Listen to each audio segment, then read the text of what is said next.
Good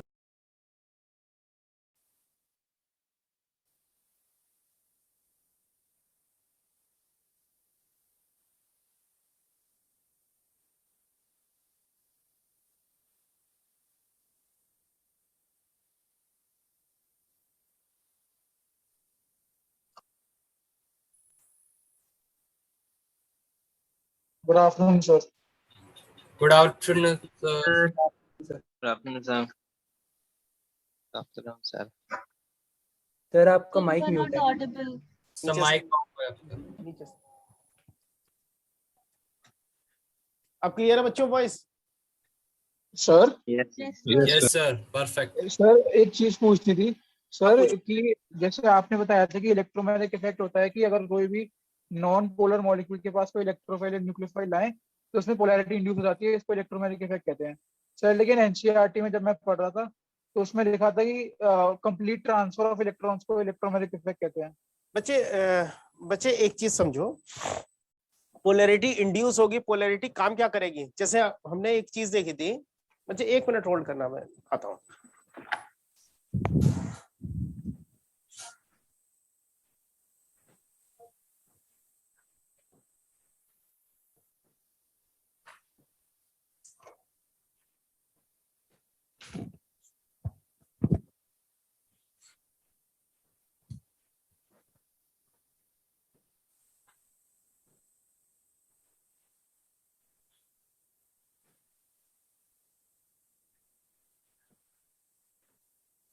हाँ बच्चे, तुम्हारा डाउट ये है कि उसमें कंप्लीट ट्रांसफर नहीं हो रहा है, मैं जो बता रहा था उसके अकॉर्डिंग। yes, बच्चे अब 2 चीजें देखना जरा, अगर मेरे पास Br बॉन्ड Br है, हाँ सर, कंप्लीट ट्रांसफर इनिशियली तो नहीं होगा, इसमें एक बार डेल्टा नेगेटिव एक बार डेल्टा पॉजिटिव डेवलप हो जाएगा अगर कोई एनायन आएगा, ठीक है। yes, sir.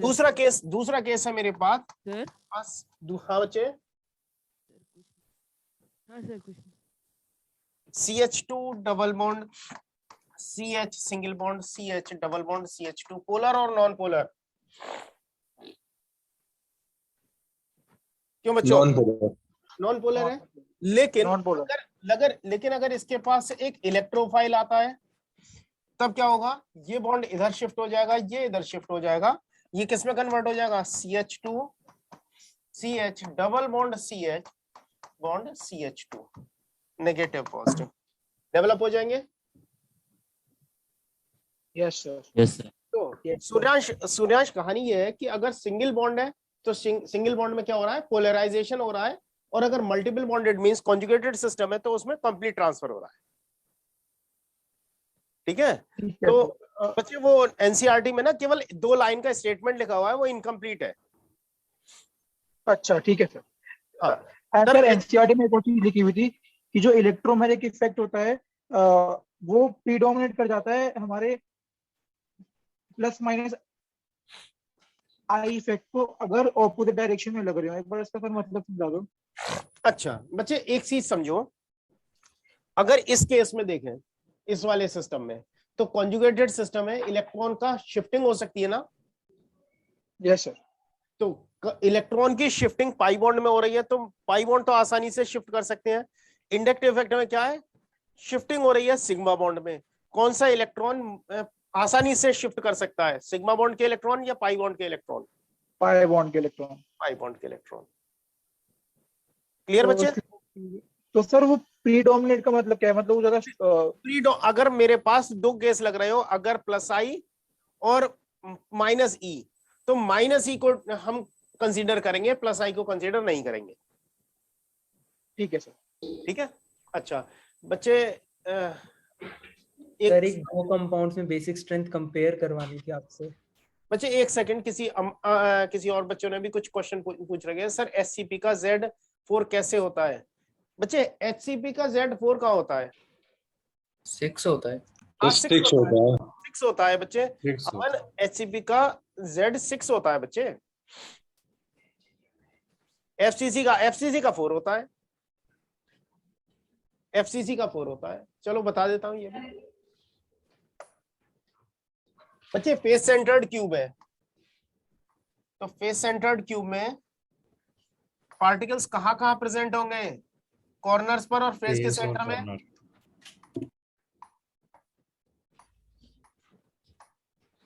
और हर एक कॉर्नर पर कंट्रीब्यूशन कितना होता है? 1/8। 1/8। और फेस के सेंटर पर कंट्रीब्यूशन कितना होगा? हाफ। 6 फेसेस हैं। देखो z की वैल्यू 4 आ जाएगी अमन। सर इसमें एक और कंफ्यूजन थी कि सर क्या हम एचसीपी को एन सेंटर्ड मानते हैं या फिर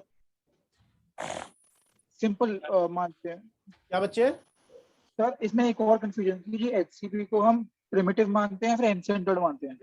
एससीपी को बच्चे प्रिमिटिव मानते हैं सर लेकिन अच्छा ठीक है सर, ठीक है ठीक ठीक ठीक है। हम। बच्चे जो तुम चीज पूछना चाह रहे हो वो है, वो सारे जो केसेस हैं वो हमारे कौन से होते हैं? क्यूबिकल सिस्टम के होते हैं ना, मतलब अल्फा बीटा गामा एबीसी से रिलेट करते हैं ना हम उसको। हाँ सर हाँ।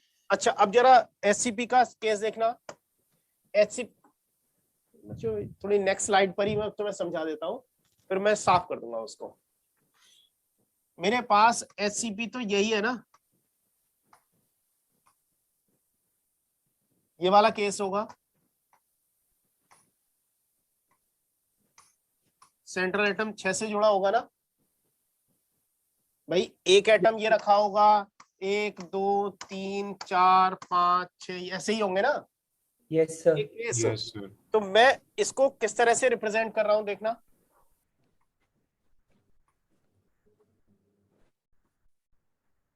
इस तरीके से। क्या रिप्रेजेंट नहीं किया मैंने यहां पर?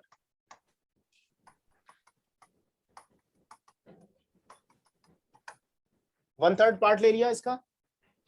तो उसका भी स्मॉलेस्ट ले लिया, जो हमने एचसीबी पढ़ा उसका भी smallest unit. One third part ले लिया मैंने। वन थर्ड पार्ट ले लिया ना। Yes sir. Yes sir. अब जरा देखो,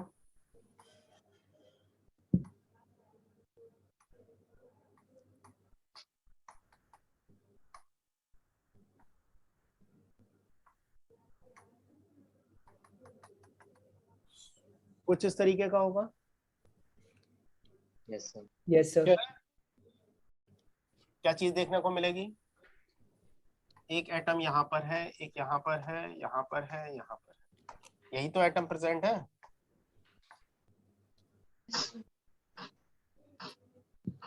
यस सर। ठीक है। अब इसका, इस वाले एटम का कंट्रीब्यूशन जो होगा वो 1/3 नहीं होगा, 1/6 नहीं होगा। तो इनमें अनइक्वल कंट्रीब्यूशन होता है। अनइक्वल कंट्रीब्यूशन को अगर हम ऐड करते हैं तो वो वैल्यू हमारी वही आती है। तो ये सिंपल प्रिमिटिव टाइप की बन रही है ना। Yes sir. Yes sir. बच्चों चलो फिर किसी दिन मैं इसके बारे में डिस्कस करूंगा। तुमने मोनोक्लिनिक सिस्टम पढ़ा है? सर ऐसे Yes. बेसिकली पूरा सिस्टम बस अल्फा बीटा गामा बताएं। हाँ, मोनोक्लिनिक के लिए अल्फा बीटा गामा क्या होते हैं? चलो Alpha is equal to beta not 90. equal to alpha monoclinic के लिए नहीं होते बेटा, alpha not equal to beta not equal to gamma होते हैं। चलो एक चीज और बताना, मोनोक्लिनिक में कौन कौन से ब्रेविस लैटिस एग्जिस्ट कर सकते हैं?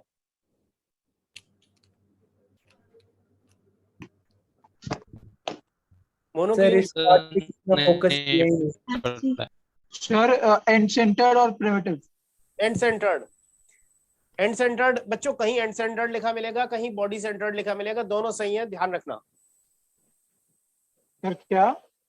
कहीं एंड सेंटर्ड लिखा मिलेगा या कहीं लिखा मिलेगा बॉडी सेंटर्ड। दोनों सेम चीजें हैं, परेशान मत होना। अगर एंड सेंटर्ड है तब भी सही है मोनोक्लिनिक सिस्टम के लिए, या बॉडी सेंटर्ड है तब भी सही है। दोनों में से कोई एक बात कहेंगे, दोनों एक ही चीज है, बस देखने का अंतर तरीका अलग है। ठीक है, तो फिर किसी दिन जब डिस्कस करेंगे तो बच्चों ये सॉलिड स्टेट से किसी दिन डाउट लूंगा तो उस दिन डिस्कस करूंगा। अभी पहले जो डाउट बच्चों मुझे जो डाउट डिस्कस करने हैं वो ये है कि आप जो चैप्टर पढ़ रहे हो, हेलो एल्केन्स, इससे रिलेटेड कोई भी डाउट हो, 1 2 4 10 जितने भी है पूछ सकते हो। हाँ बच्चों, क्लास ओवर होने के बाद जब तक नेक्स्ट क्लास शुरू नहीं हो रही तब तक मेरे से तुम डाउट पूछे ना किसी और चैप्टर के। अभी जो डाउट है वो इसके हेलो एल्केन्स के पूछ लो अगर कोई डाउट है तो। Okay sir. भवनीत, हाँ बच्चे। वो कैटोटैम से प्रिपरेशन में के अंडर ही आता है। क्या बच्चे? प्रिपरेशन ऑफ हेलो एल्केन के अंडर ही आता है कैटोटैम। कैट और टैम नहीं बच्चे, कार और टैम था। ओ हाँ, कार और टैम।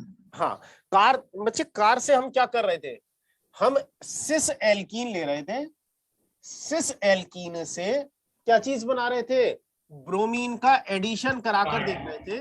ब्रोमीन का एडिशन CCl4 की प्रेजेंस में या कार्बन डाइसल्फाइड की प्रेजेंस में कराते हैं तो हमें क्या मिलता है, ब्रोमोनियम आयन। बच्चे ब्रोमोनियम आयन तो इंटरमीडिएट है, सिस एल्कीन है। क्वेश्चन कैसे आएंगे प्रशांत बच्चे? अभी ये मैं थोड़ा सा ये चैप्टर ना प्रिपरेशन वाला पार्ट पूरा हो जाए फिर मैं तुम्हारे सामने क्वेश्चन भी लेकर आऊंगा। सिस एल्कीन है, ब्रोमीन का एडिशन कराएंगे तो फाइनल प्रोडक्ट तो डाइब्रोमो प्रोडक्ट बनेगा ना।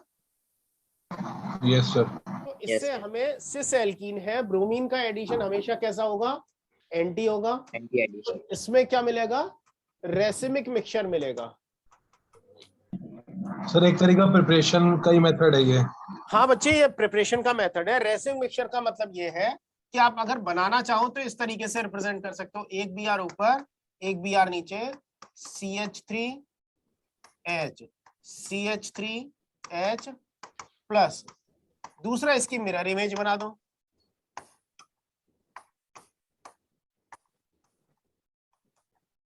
दोनों फर्स्ट A और B दोनों एक दूसरे की मिरर इमेज है ना। तो हम ये मिरर इमेज देख लेते हैं, ठीक है।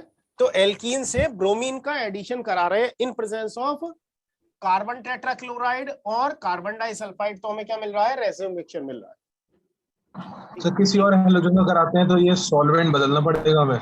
बच्चे सॉल्वेंट अगर हम बदल देंगे तो कहानी चेंज हो जाएगी, ठीक है। अभी सॉल्वेंट यहाँ पे कर क्या रहा है? सॉल्वेंट कुछ नहीं कर रहा है। सॉल्वेंट कि बच्चों जो रिएक्शन हम कराते हैं या तो गैसियस फेज में कराते हैं, सॉल्यूशन में कराते हैं, तो सॉल्यूशन के लिए हमें एक ऐसा सॉल्यूशन चाहिए जिसमें दोनों पहुंच जाए, तो इसलिए हम ये लेते हैं। तो मतलब ये सॉल्वेंट है इसलिए हमने इन दोनों को चुना। बच्चे अगर मैं सॉल्वेंट चेंज कर दूंगा तो कहानी बदल जाएगी। अभी बदलेगी कैसे वो भी बताऊंगा। हाँ बच्चे, कोई और डाउट? सर हमने पैरोक्साइड लिया था फ्री रेडिकल क्रिएट करने के लिए HBr के केस में। क्या दिया था बच्चे? पैरोक्साइड। पैरोक्साइड में दिया था किसके लिए? तो HBr के केस में हमने एक फ्री रेडिकल क्रिएट किया था। हाँ तो सर पैरोक्साइड की जगह हम कोई और सॉल्वेंट भी यूज कर सकते हैं? बच्चे peroxide is not a solvent. Peroxide solvent नहीं है बच्चे। Okay sir. पैरोक्साइड क्या है, रिएक्शन में पार्टिसिपेट करने वाला एक कॉन्स्टिट्यूएंट है जो क्या कर रहा है, रिएक्शन को फ्री रेडिकल मैकेनिज्म के पाथ पर ले जा रहा है। सर ऐसा कोई और भी हो सकता है? वो मीजो अमन बच्चे, वो मीजो फोन नहीं है, मीजो प्रोडक्ट है बच्चे। हाँ बच्चे क्या कह रहे हो? सर वो पैरोक्साइड के अलावा और कुछ भी हम ले सकते हैं? बच्चे मैंने तुम्हें फ्री रेडिकल की फॉर्मेशन के लिए 4 चीजें बताई थी जहां पर हमने नाम शॉर्ट में लिखे थे, हेल्पर, हीट, लाइट, पेरोक्साइड या रेडिकल। इन 4 में से कोई एक ले सकते हैं, तो हर एक के लिए कुछ चीजें स्पेसिफाइड है। Okay sir. बात समझ में आ गई? एक बार सर थोड़े ना बेसिक पेरोक्साइड्स के एग्जांपल लिखवा देते, हमें पता नहीं है ज्यादा ऑर्गेनिक में पेरोक्साइड्स होती कौन सी है। बच्चे पेरोक्साइड ना जो तुम्हारे सामने सबसे पहला आएगा वो आएगा बेंजोइल पेरोक्साइड, जो सर आपने लास्ट क्लास में कराया था। हाँ बच्चे, जो लास्ट क्लास में कराया था। इसमें क्या होता है, C6H5 COOO COO C6H5, ठीक है सर। ये सर बार के लिए वैलिड है, हर बार के लिए या किसी भी हेलोजन के लिए।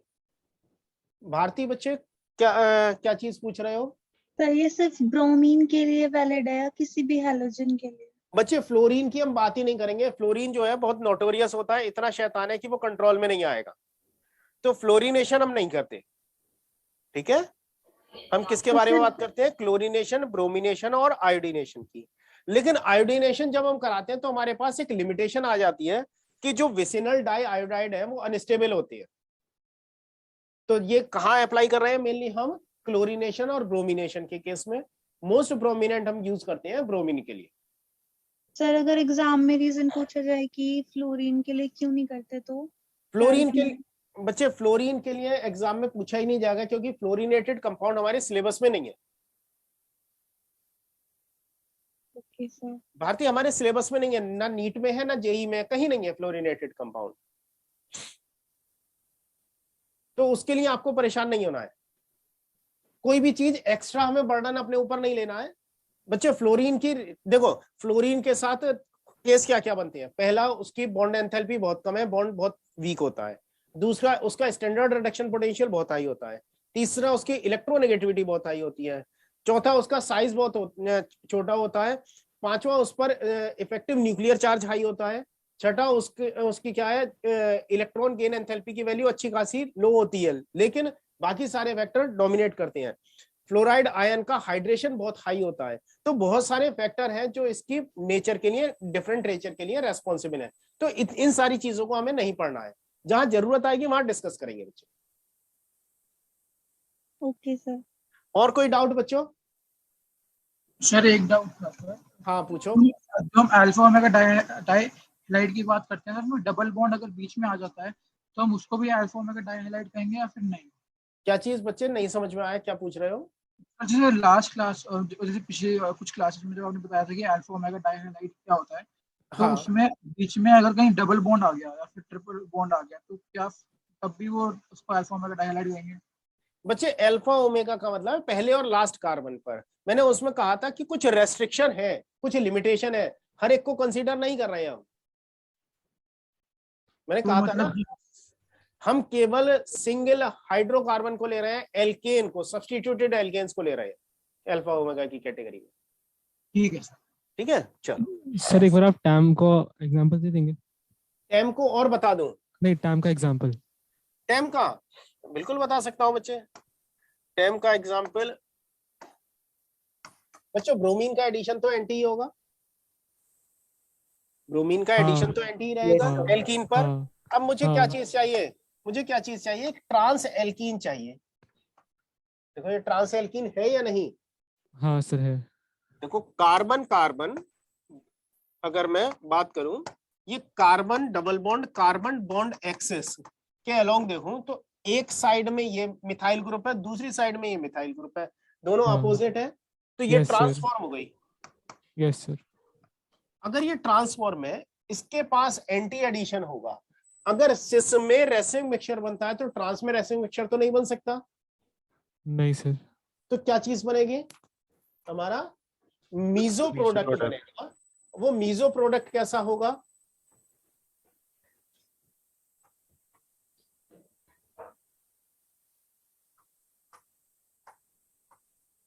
मीजो प्रोडक्ट कैसा हो जाएगा? H और CH3 मॉलिक्यूल, अपने मॉलिक्यूल को दो इक्वल हाफ में काट सकते हैं या नहीं मिरर से? Yes sir. क्या हम मॉलिक्यूल में एक मिरर प्लेन डाल सकते हैं या नहीं?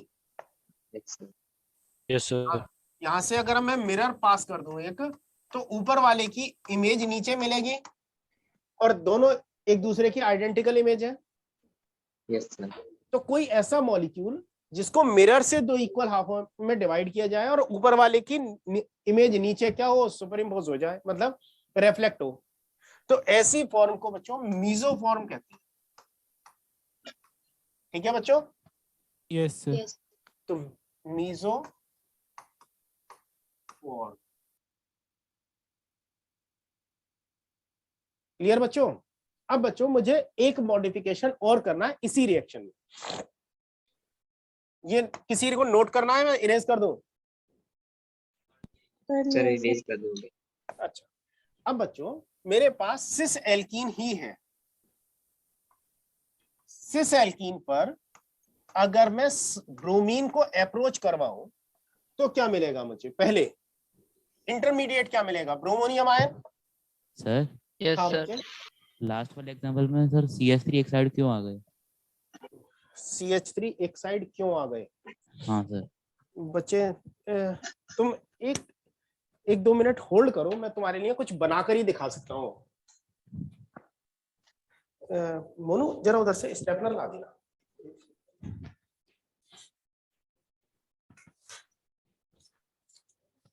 स्टेपलर उधर ही होगा।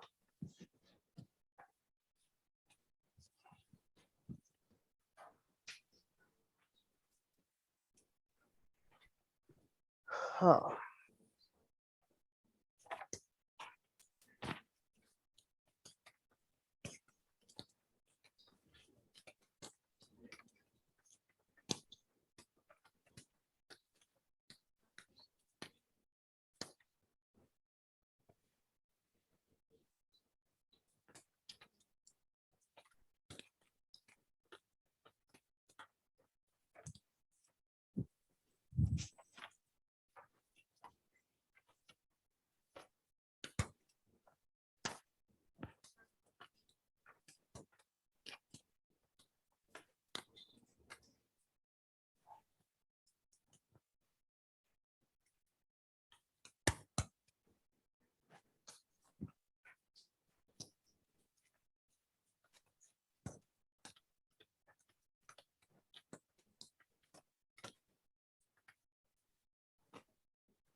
बच्चों ये डबल बॉन्डेड सिस्टम है। अब तो प्लेनर दिखाई दे रहा है ना, ये बिल्कुल शीट लाइक स्ट्रक्चर है। ठीक है सर। अब इसमें डबल बॉन्ड है तो ये प्लेनर होगा, sp2 हाइब्रिडाइज्ड कार्बन होंगे। Yes sir. अच्छा मोनो जरा एक मार्कर और ला दो। अब बच्चों ऐसे समझो, मेरे पास ये वाली साइड जो है दोनों, इसको मैं ऐसे थोड़ा शेप चेंज कर देता हूं।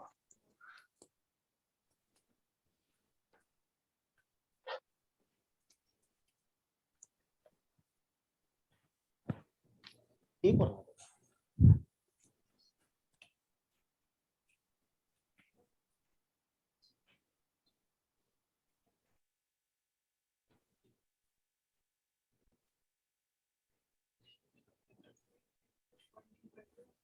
अब बच्चों इसमें मैंने क्या करा, दोनों मिथाइल एक तरफ रखे हैं। बच्चों ये कैप दिखाई दे रहा है ब्लू कलर का अलग से? Yes sir. अच्छा तो यहाँ पर हमारे पास दोनों तरफ, अभी एक कैप और मंगाया बच्चों, वो भी लगा दूंगा, तो दोनों सेम साइड हो जाएंगे, तो ये सिस एल्कीन हो जाएगा। Yes sir. अच्छा यस सर। अगर ये सिस एल्कीन बनेगा तो सिस एल्कीन पर ब्रोमीन का जो अटैक होगा वो इस प्लेन में या तो नीचे की तरफ से होगा या ऊपर की तरफ से होगा, यही तो कहूंगा ना। या तो इस साइड से जाएंगे ब्रोमीन, या फिर इस साइड से जाएगा। भाई इधर से अटैक करेगा या इस साइड से अटैक करेगा, ऐसा ही तो होगा ना। यस तो मुझे यही अटैक करवाना है, मुझे यही अटैक करवाना है। अब मैं अगर इस पर नीचे की साइड से अटैक करवा दूं तो ये क्या होंगे, ऊपर की तरफ को मुड़ जाएंगे या नहीं? Yes sir. क्यों मुड़ गए? अब अभी कार्बन का हाइब्रिडाइजेशन क्या है? तो sp2 है। sp2 लेकिन जब नीचे से एक ब्रोमीन और जोड़ देंगे, कार्बन 4 बॉन्ड नहीं बना लेगा? Yes sir. sp4 चौथा बॉन्ड नीचे से जुड़ जाएगा ब्रोमीन का। ठीक है? Yes sir. अच्छा जो एक सेकंड,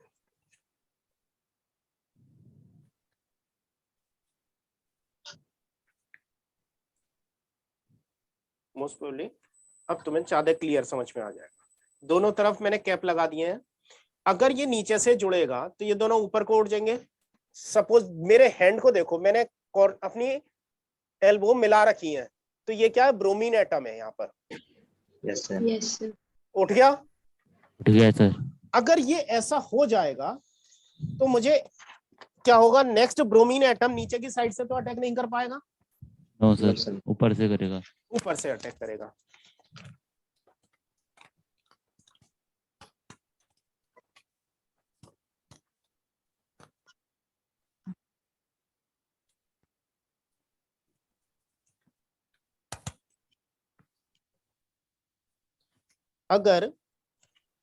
अगर बच्चों ये नीचे से ब्रोमीन ने अटैक कर दिया तो ये ऊपर को उठ जाएंगे, कुछ इस तरह का स्ट्रक्चर बन जाएगा। Yes sir. इस तरह का स्ट्रक्चर बन जाएगा ये। अगर ये इस तरह का स्ट्रक्चर बन गया तो मैं इसे इस तरह से स्टैंड भी तो बना सकता हूँ किसी चीज का। इट्स लाइक कि ये 4 पैर हैं और 2 ऊपर से जुड़े हुए हैं, यही इस तरह का स्ट्रक्चर बनेगा। जब बाद में ब्रोमीन दूसरा अटैक करेगा तो इस साइड से ऊपर जहां से ब्रोमीन अटैक जुड़ा हुआ है वहां से तो अटैक नहीं कर सकता। नहीं करेगा सर। ब्रोमीन कहां से अटैक करेगा, यहाँ से नीचे की तरफ से। Yes sir. अगर ये ब्रोमीन नीचे की तरफ से अटैक करेगा तो देखना, एक ब्रोमीन तो यहां जुड़ा रहा, ऐसे जुड़े हुए थे ना ये दोनों। Yes sir. अब ये वाला बॉन्ड टूट गया, इधर से नीचे से अटैक कर दिया, यही करेगा। तो ये वाला सिस्टम जो मेरे हाथ में अभी जुड़ा, जहां से मैंने पकड़ रखा है, ये तो ऐसे ही रहेगा। लेकिन यहाँ पर देखो एंगल जो होगा वो कम हो जाएगा। एंगल में रिपल्शन होगा तो ये कहाँ शिफ्ट हो जाएंगे, ऊपर की तरफ शिफ्ट हो जाएंगे या नहीं, ऐसे। बात समझ में आ गई? तो एक ब्रोमीन ऊपर जुड़ गया, एक ब्रोमीन नीचे जुड़ गया, कुछ इस तरह का स्ट्रक्चर दिखाई देने लगेगा बच्चों ये। बात समझ में आ गई? Yes sir. अब मैं ब्रोमीन को एक साथ लेके आना चाहता हूँ। एक ब्रोमीन ये वाला है जिसको मैं हिला रहा हूँ और एक ब्रोमीन नीचे वाला है। मैं इन दोनों को पास लेके आना चाह रहा हूँ, तो मैंने इसको घुमा दिया। Yes sir. अब इन दोनों को मैंने घुमा दिया और बाद में इसे यहाँ पर चिपका दिया बोर्ड पर। तो कैप वाले साइड जो है वो सेम साइड आए या अपोजिट चले गए? अपोजिट चले गए। तो जब कैप वाली साइड अपोजिट चले गए, इसका मतलब ये कौन सी फॉर्म बन गई? Meso form. ठीक है। अगर इसका उल्टा हो जाता तो दोनों सेम साइड आ जाते। यस। अब क्लियर है बच्चों? यस सर, अब क्लियर है। ओके बच्चों, तो मैंने क्या करा, ब्रोमीन का सबसे पहले अटैक कराऊंगा। तो यहाँ पर क्या बन जाएगा, एक ब्रोमोनियम आयन बन जाएगा।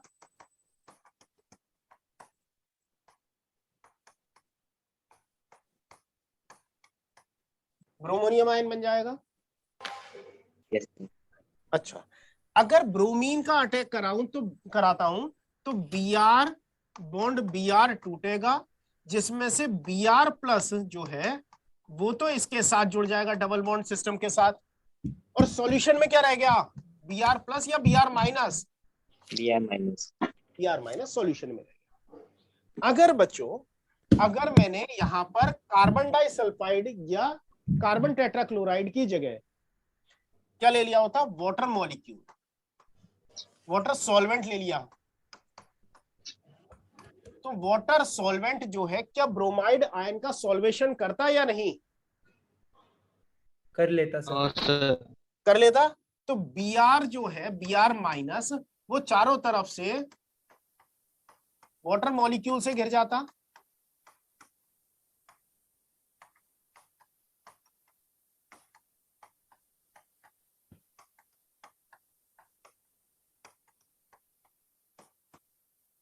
Br आयन, ब्रोमाइड आयन चारों तरफ से सॉल्वेंट मॉलिक्यूल से घिर जाता।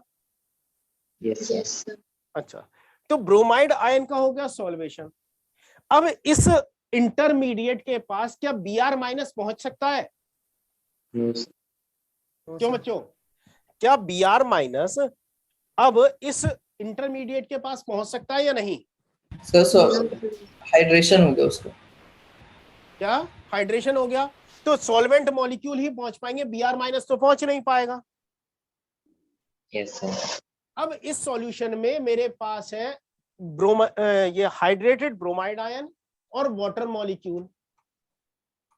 ऑक्सीजन के पास भी लोन पेयर है, इसको इलेक्ट्रॉन चाहिए। ये इलेक्ट्रॉन किससे लेगा, Br माइनस से या ऑक्सीजन से? ऑक्सीजन से लेगा सर अगर सही अब है। ऑक्सीजन से लेगा तो ऑक्सीजन का लोन पेयर इसके ऊपर अटैक कर सकता है। यस। अगर ऑक्सीजन का लोन पेयर यहां अटैक करेगा तो कुछ इस तरह की कंडीशन बनती हुई दिखाई देगी। इधर Br और इधर हमारे पास OH2 पॉजिटिव आ जाएगा, जिसमें से -H+ हो जाएगा। तो क्या जुड़ जाएगा, एक के पास Br आ जाएगा और दूसरे के पास क्या आ जाएगा, OH। यस सर ये लोन पेयर जो है वो लोन पेयर समझ में नहीं आया बच्चे। पॉजिटिव चार्ज है, पॉजिटिव चार्ज का मतलब क्या है, इलेक्ट्रॉन की डेफिशिएंसी। यस ठीक है, इलेक्ट्रॉन की डेफिशिएंसी है। अब अगर इलेक्ट्रॉन की डेफिशिएंसी है तो इससे क्या चाहिए, इलेक्ट्रॉन ही तो चाहिए। यस। अब ये इलेक्ट्रॉन की नीड कहां से पूरी करेगा, किसी दूसरे से मांगेगा ना। यस। अब Br माइनस के पास कितने इलेक्ट्रॉन है वैलेंस शेल में, 4 इलेक्ट्रॉन पेयर है या नहीं। यस भाई ब्रोमीन के पास, हेलोजन के पास वैलेंस शेल में 7 इलेक्ट्रॉन होते हैं। Yes sir. तो 3 तो इलेक्ट्रॉन पेयर है और एक नेगेटिव चार्ज वाला पेयर है, तो 4 पेयर है। 4 में से इसे कितने चाहिए, एक ही तो इलेक्ट्रॉन पेयर चाहिए बॉन्ड बनाने के लिए। यस। वैकेंट ऑर्बिटल को कितने इलेक्ट्रॉन की जरूरत है, 2 और इलेक्ट्रॉन की। इसके पास 2 इलेक्ट्रॉन अवेलेबल है, तो 2 इलेक्ट्रॉन अपने इसके वैकेंट ऑर्बिटल के साथ ओवरलैप करा सकता है या नहीं। करा सकता है। लेकिन Br को चारों तरफ से किसने घेर लिया, अब वाटर मॉलिक्यूल्स ने। तो जब वाटर मॉलिक्यूल ने इसे चारों तरफ से घेर लिया तो Br अपना इलेक्ट्रॉन लेकर इसके पास पहुंच पाएगा या नहीं। नहीं पहुंच ही नहीं पाएगा। कौन पहुंचेगा आसानी से, ऑक्सीजन का, ऑक्सीजन पेयर। तो वाटर मॉलिक्यूल अटैक कर देता है इस पर, ब्रोमोनियम आयन पर। इसमें ना आपसे चीज पूछनी थी। हाँ बच्चे। जब मेरे आंखों आगे जितने भी रिएक्शंस आए ना वाटर के साथ, दो टाइप की सिचुएशन आती है। चाहे तो वाटर H+OH में डिवाइड होके उसको OH अटैक कर देता है, या दूसरी सिचुएशन ये आती है कि पूरा वाटर मॉलिक्यूल बनता है और उसमें से कंपाउंड में से वाटर मॉलिक्यूल डिटैच हो जाता है, इलेक्ट्रॉन लेता है ऑक्सीजन कार्बन से। और सर एक वो सिचुएशन नहीं होती है जहाँ पे मतलब ऑक्सीजन अटैक करता है, उस पर पॉजिटिव चार्ज आ गया, वो कार्बन से एक इलेक्ट्रॉन लेके H2 वाटर मॉलिक्यूल अलग हो जाता है और बॉन्ड टूट जाता है वहां पे। बच्चे थोड़ा सा गलत बोल रहा है। ये वाला सिचुएशन यही है, देख ऑक्सीजन ने अपना लोन पेयर इसको दिया। Yes sir. अब ऑक्सीजन 2 बॉन्ड बना सकता था, अपना इलेक्ट्रॉन पेयर इसे दे दिया, तो ऑक्सीजन ने डेफिशिएंसी कार्बन के पास थी, ऑक्सीजन ने अपना इलेक्ट्रॉन पेयर टेम्परेरी उसे दिया है अभी, तो डेफिशिएंसी तो ऑक्सीजन के पास आ गई होगी ना सर। वही तो मैं कह रहा हूँ, तो ऑक्सीजन के पास प्लस चार्ज आ गया। Yes sir. अब ऑक्सीजन के पास प्लस चार्ज है, तो मैं इसको कुछ इस तरीके से रिप्रेजेंट कर रहा हूं बच्चे।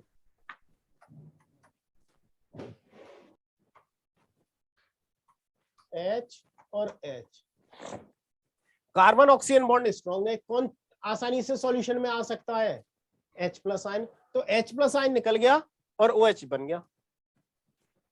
सर वही मैं पूछ रहा हूँ, अगर जैसे यहाँ पे अगर कार्बन के साथ एक और पाई बॉन्ड होता, हाँ, तो ऐसा भी हो जाता है ना कि जैसे ऑक्सीजन उस कार्बन से वो वाला बॉन्ड से अटैच हो जाता है, वो मतलब ऑक्सीजन कार्बन से H2O वाटर मॉलिक्यूल अलग हो गया।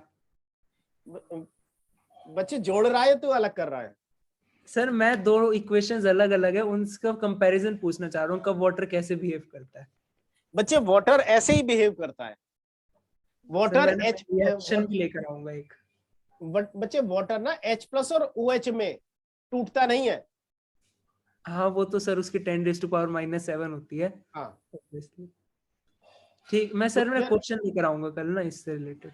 चलो ठीक है बच्चे सर इसमें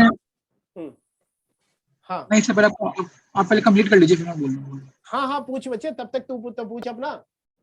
सर मुझे ये चीज पूछनी थी सर, इसमें मुझे ये कंफ्यूजन हो जाती है सर कि पार्शियल बॉन्ड से डबल बॉन्ड, पार्शियल बॉन्ड से कंप्लीट बॉन्ड कैसे बन रहे हैं इसमें? पार्शियल बॉन्ड से कंप्लीट बॉन्ड कैसे बन रहे हैं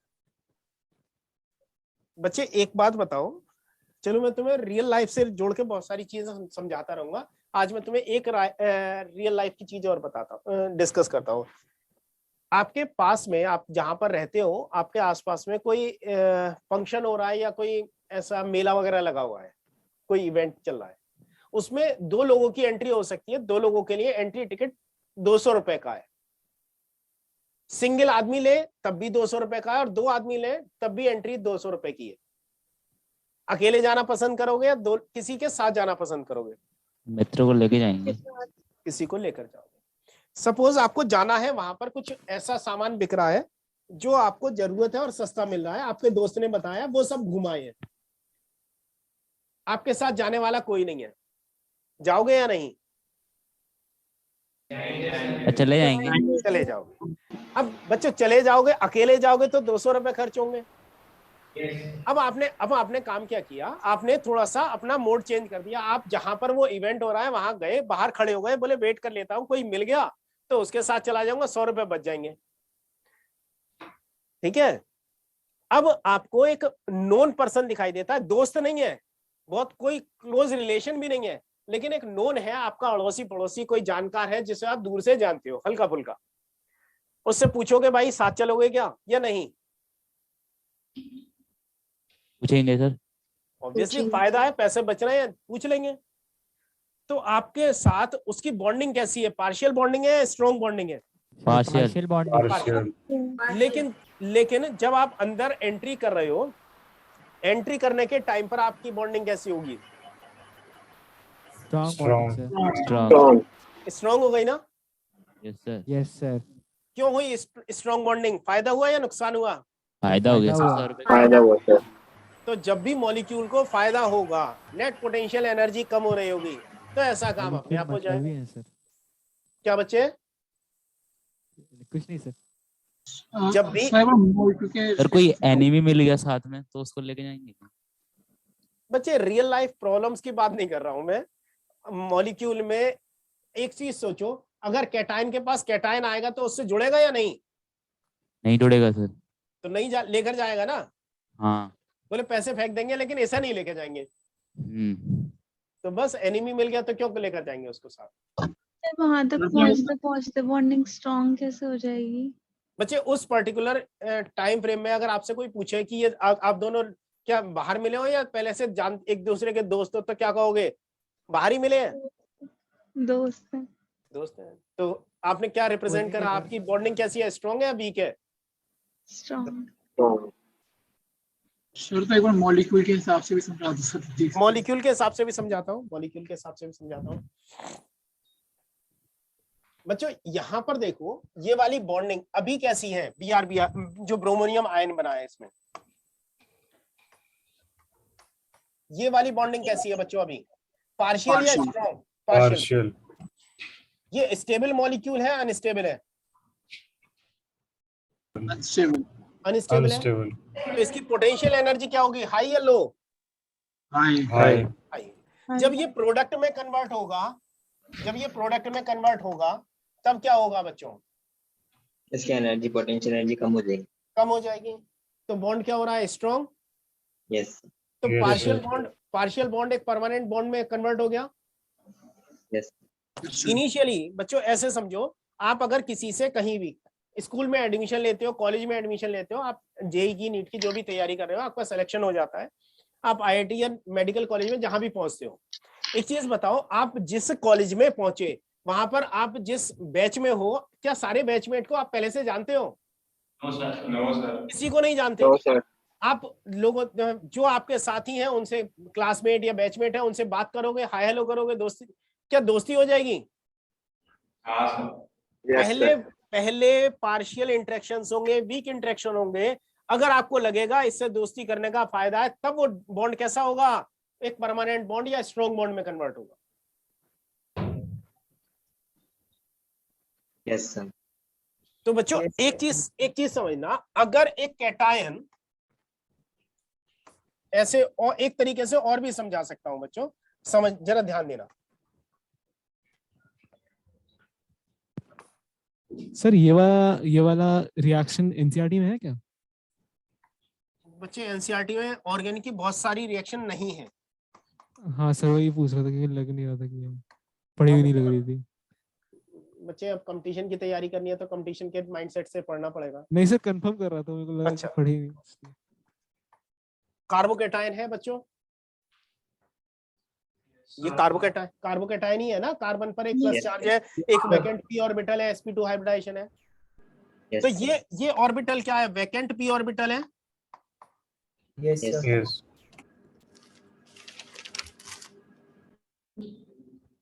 अब इसके पास एक कार्बन आयन आया,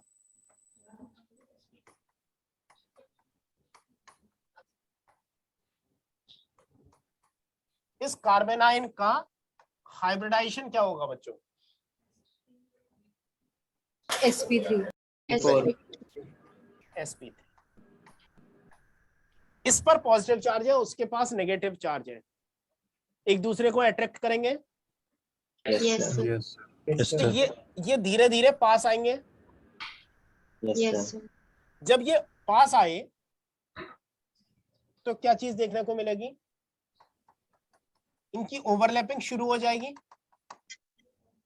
ये यहां से शिफ्ट कर गया, यहां तक आ गया, ओवरलैपिंग शुरू हो गई।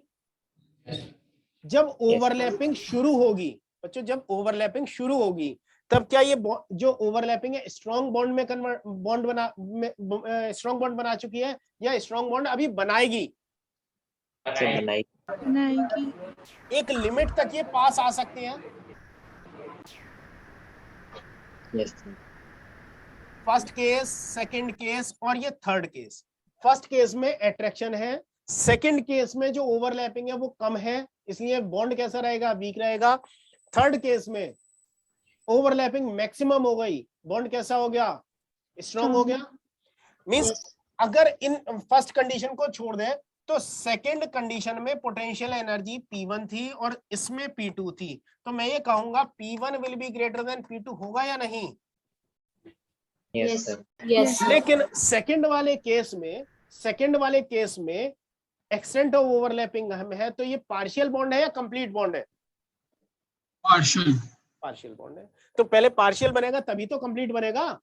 यस बस यही कहानी है सर। तो पार्शियल मतलब वो बीच का फेज होता है, मतलब ये पार्शियल बच्चे, पार्शियल का मतलब है थोड़ा बहुत, इनकम्प्लीट। ठीक है सर।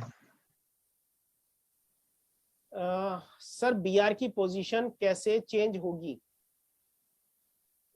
बच्चे बीआर की पोजीशन कहाँ चेंज हो रही है? बच्चे ये वाली पोजीशन जो कह रहे हो OH और बीआर की पोजीशन ऊपर नीचे वाली कहानी। Yes sir. बच्चे ये तो मैंने रिप्रेजेंट किया है, इसको मत सोचो, ये तो मैंने बस ऐसे ही रिप्रेजेंट किया है। मैंने क्या दिखाया है कि यहाँ पर 1 2 3 4 टू ब्यूटुइन था, ब्यूटुइन में 1 2 3 4 एक कार्बन पर OH जुड़ा है, दूसरे पर Br जुड़ा है। तो सर ये सेम साइड ही जुड़ेंगे इस बार? बच्चे सेम साइड तो जुड़ेंगे ही नहीं ना, पहले ब्रोमोनियम आयन होगा, ब्रोमिनियम आयन पर H2O का अटैक क्या होगा? बैक साइड से होगा, anti addition. Yes sir. Sir अभी भी एंटी एडिशन होगा Br और OH का? Br OH का एंटी एडिशन, बिल्कुल ठीक है। क्लियर बच्चों? बच्चों यहाँ पर एक स्टेटमेंट ऐड कर लेना, स्टेटमेंट एक ऐड कर लेना, addition of iodine, addition of iodine, addition of iodine. बच्चे उसमें क्या क्या आएगा? जीओसी सेकंड में, बच्चे जीओसी सेकंड में क्या क्या पढ़ा दिया है? बच्चों जरा शेयर कर देना कि क्या क्या पढ़ा दिया है सर ने, वो सारा। Acidic basic strength, acidic basic strength पढ़ाई है, और क्या पढ़ाया है?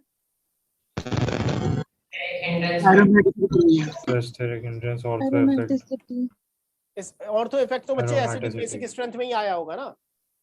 हाँ सर चलो आप में से एरोमेटिसिटी पढ़ाई है।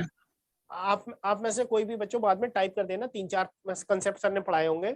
एसिडिक बेसिक स्ट्रेंथ का ऑर्डर, एरोमेटिसिटी, रेजोनेंस, कुछ इस तरह की चीजें बताई होंगी सर ने। तो जो सर ने बताई है वो बता देना। हाइपर कॉन्जुगेशन बताया सर ने। तो hyperconjugation, mesomeric effect, inductive effect, ये तीनों बताए क्यों होंगे फिर? Sir stability of carbocations, stability of okay, stability of free radical. तो इंटरमीडिएट्स भी बता दिए, इंटरमीडिएट्स भी मेसोमेरिक इफेक्ट नहीं बताया। नहीं बताया। रेजोनेंस रेजोनेंस बताया, रेजोनेंस इफेक्ट बताया सर ने। Yes sir. तो वही तो मेसोमेरिक इफेक्ट है बच्चे। अच्छा लिखना बच्चों, addition of iodine, addition of iodine on alkene, addition of iodine on alkene in presence of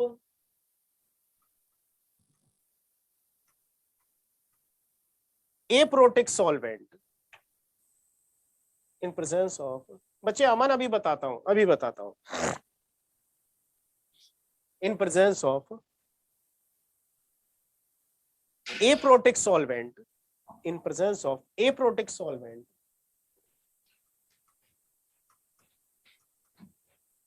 in presence of aprotic solvent is reversible in nature. Sir aprotic क्या होगा? एप्रोटिक सॉल्वेंट एक ऐसा solvent जो प्रोटॉन नहीं देता। Proton means H+ charge ना, तो एक ऐसा सॉल्वेंट जो H+ आयन नहीं देता उसको एप्रोटिक सॉल्वेंट बोलते हैं बच्चों। In presence of aprotic solvent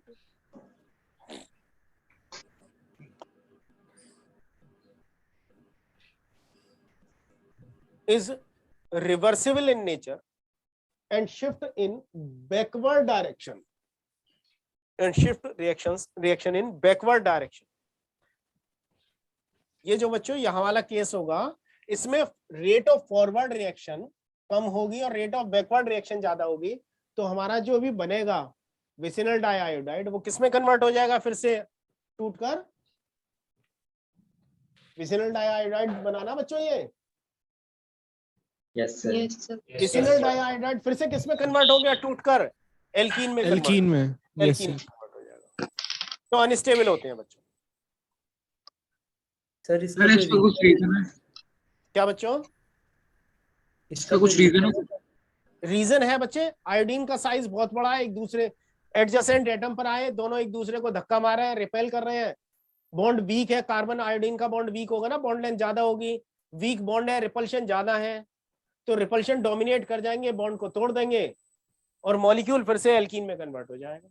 sir फिर ये तो मॉलिक्यूल की प्रॉपर्टी हो गई ना, सॉल्वेंट का क्या लेना देना हुआ इसमें? बच्चे अगर मैं कार्बन डाइसल्फाइड इसकी जगह वाटर सॉल्वेंट ले लेता तो मुझे आई नहीं मिलते ना, विसिनल डाइआयोडाइड नहीं मिलते ना। हाँ ठीक है सर, समझ गया। सर तो अगर जैसे जो आई है वो अगर एक ऊपर और एक नीचे हो जाए तो रिपल्शन होंगे नहीं फिर? बच्चे ऐसा नहीं होता ना कि रिपल्शन नहीं होंगे, रिपल्शन तो फिर भी होंगे, इलेक्ट्रॉन क्लाउड है ना। Yes sir. बच्चे इलेक्ट्रॉन क्लाउड एक दूसरे को रिपेल कर रहा है। अच्छा सर। ऐसे समझ लो तुमने अपने ऊपर एक लेयर ओढ़ रखी है जिस पर नेगेटिव चार्ज है, और किसी दूसरे तुम्हारे पास में एक और है जिसने एक लेयर ओढ़ रखी है जिसके ऊपर नेगेटिव चार्ज है, तो तुम्हारे नेगेटिव चार्ज उसके नेगेटिव चार्ज को रिपेल करेंगे, मतलब एक दूसरे को रिपेल करेंगे या नहीं? करेंगे। अब वो थोड़ा पास है तो रिपल्शन ज्यादा होगा, थोड़ा दूर है रिपल्शन कम होगा, लेकिन रिपल्शन तो रहेगा।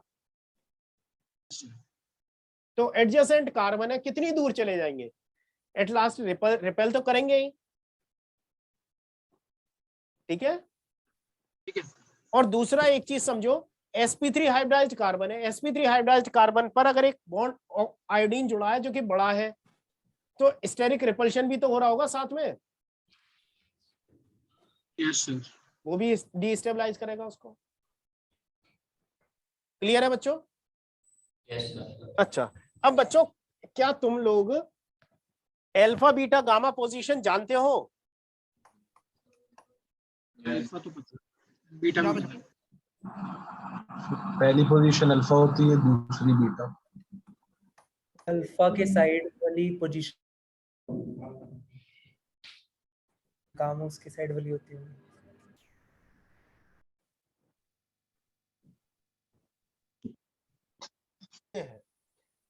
वो कार्बन एटम जिसके साथ फंक्शनल ग्रुप या सब्स्टिट्यूएंट जुड़ा हो,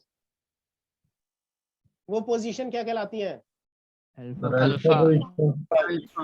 adjacent beta, then gamma, gamma, then delta. Delta.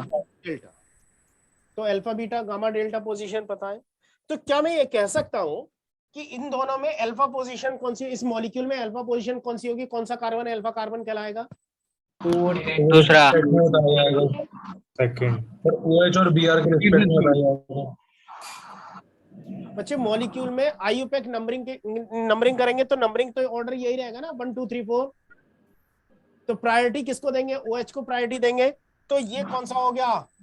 Alpha carbon. और ये क्या बन गया? Beta carbon.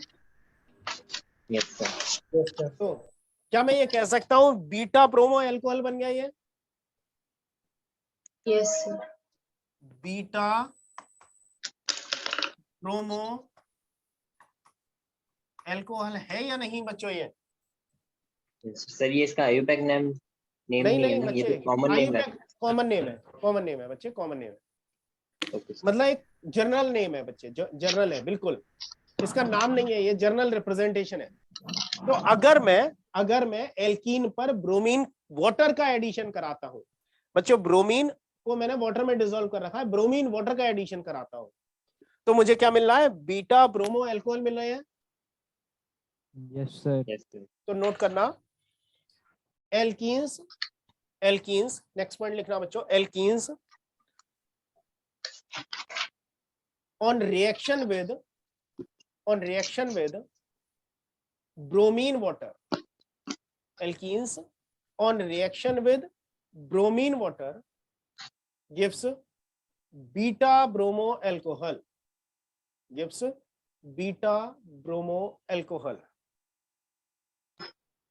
बच्चों आप में से कुछ स्टूडेंट ऐसे हैं जो क्लास में रेस्पॉन्स नहीं देते, या तो वो शाई करते हैं या उन्हें लगता है कि हम पूछकर क्या करेंगे।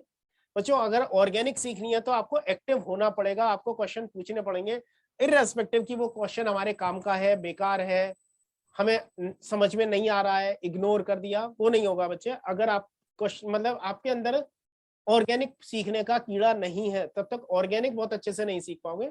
तो आप ये सोचकर कि रहने दो, बाद में देखा जाएगा, वो उससे काम नहीं चलेगा। ठीक है, तो सभी के लिए मैं ये कह रहा हूं, आपको अगर कहीं भी कोई भी डाउट होता है, थोड़ा सा पेस स्लो होगा, कोई फर्क नहीं है बच्चों, हम एक्स्ट्रा क्लास कर लेंगे, ज्यादा क्लास कर लेंगे, लेंदी थोड़ी बड़ी क्लास कर लेंगे, लेकिन अगर पढ़कर फायदा ही ना हो तो कोई रिजल्ट नहीं है। अगर रिजल्ट लेना है तो हमें थोड़ा एक्टिव होना पड़ेगा, पूछना पड़ेगा। एक थोड़ी सी सफरिंग हमारे साथ ये भी है कि आप लोगों ने, मैं कुछ बच्चों ने 11th बहुत अच्छे से कर लिया था, कुछ का 11th बहुत खराब गया था, तो मैं कोशिश कर रहा हूं 11th की चीजों को साथ में कैटर करके चलूं जिससे आपको परेशानी कम हो। चलो समझ में आ गया बच्चों, नोट कर लिया? Yes sir. Yes sir. Next, अब बच्चों एल्कीन का केस तो हमने देख लिया, एल्काइन का केस देखते हैं। एल्काइन का केस क्या है बच्चों? अगर मेरे पास CH ट्रिपल बॉन्ड CH है, preparation of haloalkanes from alkyne. बच्चों अगर मैं इसकी रिएक्शन HBr के साथ करा दूं तब क्या मिलेगा?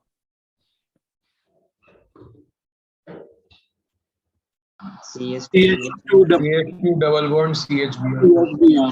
CH2 double bond CHBr। किसी को भी कहीं भी कंफ्यूजन है तो बस एक चीज सीधी ध्यान रखनी है कि यहां पर एक कार्बन पर हाइड्रोजन को भेजना है, दूसरे कार्बन पर Br को भेजना है, बस इतना ही करना है। तो एक पर CH है, एक और हाइड्रोजन जुड़ जाएगा, CH2 हो जाएगा, दूसरे पर CHBr हो जाएगा। अगर बच्चों ये अनसिमेट्रिकल होता, अगर ये अनसिमेट्रिकल होता, इस तरह का होता, तब इसमें HBr का एडिशन किस रूल के अकॉर्डिंग करते हैं? मार्कोनिकोव। तो H इस साइड चला जाता और Br इस साइड जाता। Yes sir. Yes sir. Unsymmetrical alkene में कैसा होता है?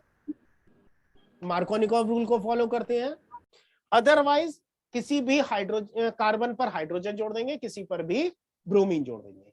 पहला केस तो यही हो गया। अब सेकंड केस, इस पर फर्दर, इसी मॉलिक्यूल पर मैं फर्दर HBr का एडिशन कराना चाहता हूं, क्या प्रोडक्ट बनेगा? सोचो, बाकी मैं समझाऊंगा बच्चों, आप अपनी तरफ से सोचो क्या बनेगा। सर जेमिनल बनेगा। जेमिनल बनेगा या विसिनल बनेगा? जेमिनल बन जाएगा सर। या दोनों बनेगा सर? जेमिनल बनेगा, विसिनल बनेगा या दोनों बनेंगे? सर दोनों बनेंगे, मेजर जेमिनल होगा। मेजर बनेगा जेमिनल, क्यों? सर विसिनल बनेगा। क्या बच्चे? नहीं सर जेमिनल बनेगा। सर मार्कोनिकोव एडिशन होगा ना सर जेमिनल बनेगा। जेमिनल बनेगा। अब बच्चों जरा समझे कैसे जेमिनल बन रहा है। देखा, CH2 डबल CHBr, इसको H+ देंगे ना सबसे पहले। सबसे पहले इसमें HBr का H+ ही तो अटैक करेगा, कार्बोकैटायन फॉर्म करेगा। अब दो कार्बोकैटायन फॉर्म हो सकते हैं। पहला कार्बोकैटायन क्या फॉर्म हो सकता है? CH3 हो गया, और दूसरा CHBr हो गया। दूसरे केस में ये हो सकता है CH2 हो सकता है, CH2Br, ये कार्बोकैटायन बन सकता है। दोनों कार्बोकैटायन में कौन सा कार्बोकैटायन ज्यादा स्टेबल है? फर्स्ट वाला। दूसरे वाला सर सेकंड वाला। फिर सेकंड वाला। बच्चों इन दोनों में पहला वाला। फर्स्ट वाला ज्यादा स्टेबल फर्स्ट वाला। फर्स्ट Br का इंडेक्स ज्यादा लगेगा। Br का, बच्चों Br का बिल्कुल बिल्कुल बिल्कुल, Br का जो लोन पेयर है वो कॉन्जुगेशन में चला जाएगा। क्या बना लेगा? रेजोनेटिंग स्ट्रक्चर बनाएगा। कैसा? CH3 CH double bond Br positive, जबकि इसमें रेजोनेंस पॉसिबल ही नहीं है। तो ड्यू टू रेजोनेंस ये वाला स्ट्रक्चर ज्यादा स्टेबल होगा। या सर हम रीजन मार्कोनिकोव से नहीं बोल सकते? मार्कोनिकोव के अकॉर्डिंग प्रोडक्ट बनेगा बच्चे, रीजन मार्कोनिकोव नहीं है। रीजन तो स्टेबिलिटी ऑफ कार्बोकैटायन है। हाँ हाँ सर। ठीक है, अब ये वाला कार्बोकैटायन हमारा बन गया। अब इसके ऊपर कौन अटैक करने वाला है? Br negative. तो Br नेगेटिव इसी कार्बन पर तो अटैक करेगा,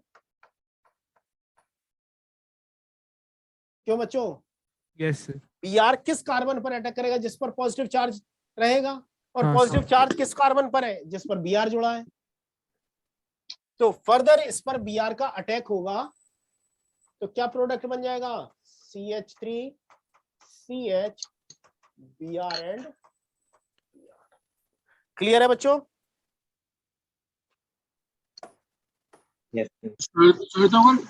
हमारे पास क्वेश्चन आएगी, ये जो प्रोडक्ट बन रहा है वो मार्कोनिकोव की वजह से बन रहा है या फिर रेजोनेंस की वजह से? तो हम रेजोनेंस कहेंगे ना, मार्कोनिकोव नहीं बच्चे, ना तो मार्कोनिकोव से बन रहा है, मतलब मार्कोनिकोव रूल को फॉलो कर रहा है, उसके अकॉर्डिंग, मार्कोनिकोव रूल के अकॉर्डिंग प्रोडक्ट बन रहा है। लेकिन इसके बनाने में रीजन कौन सा काम आ रहा है? Stability of carbocation. क्यों? क्योंकि यहां पर first carbocation resonance stabilised. Resonance से तो दोनों टाइप के प्रोडक्ट तो बनेंगे ही। क्या बच्चे?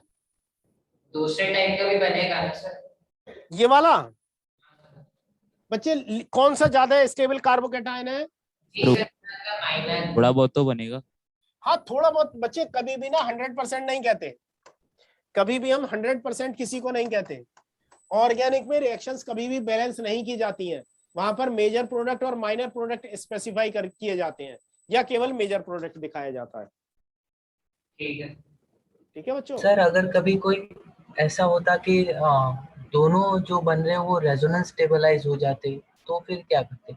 रिलेटिव स्टेबिलिटी देखते किसकी ज्यादा है, और अगर रिलेटिव स्टेबिलिटी भी बराबर होती तो दोनों के बराबर चांसेस होते। सर फिर हाइपर कॉन्जुगेशन से देख लेते, उस वाले में 3 बन रहे, इस वाले में 2 बन रहे हैं। बच्चे मतलब जितने भी फैक्टर लगाने के बाद अगर सब कुछ बराबर पहुंचता है तो दोनों बनेंगे ना। अगर बेंजीन, अगर मैं बेंजीन में कोई क्लोरीनेशन करूं तो किस कार्बन पर होगा? किसी भी कार्बन पर हो सकता है ना। Yes sir. Yes sir. सारे एक जैसे कार्बन है, सबकी एनर्जी बराबर है। Yes sir. Yes sir. तो अगर सब बराबर है तो किसी पर भी हो जाएगा, सबके बराबर चांसेस है। ठीक है। यानी कि सर कभी ऐसी कोई रिएक्शन होती है जहाँ पे दोनों जो बन रहे हो वो मेजर नहीं हो, यानी कि दोनों 50-50% हो? हाँ होती है ना। अच्छा। अभी रेसिंग मिक्सचर क्या देखा था हमने? दोनों बराबर बन रहे थे ना। अच्छा। निकिता, हाँ बच्चे जेमिनल है, जेमिनल है ये बच्चे, एक ही कार्बन पर दोनों जुड़े हैं, जेमिनल ही है। बिल्कुल, वेरी गुड। तो एल्कीन से बच्चों हम हेलो एसिड का एडिशन करा सकते हैं, और एल्काइंस पर हेलो एसिड का एडिशन करा सकते हैं, और एल्काइंस पर ही हम क्या बच्चों, एल्काइंस पर ही CH ट्रिपल बॉन्ड CH पर ब्रोमीन का एडिशन कराकर क्या बना सकते हैं? CHBr2 बॉन्ड CHBr2 बना सकते हैं या नहीं?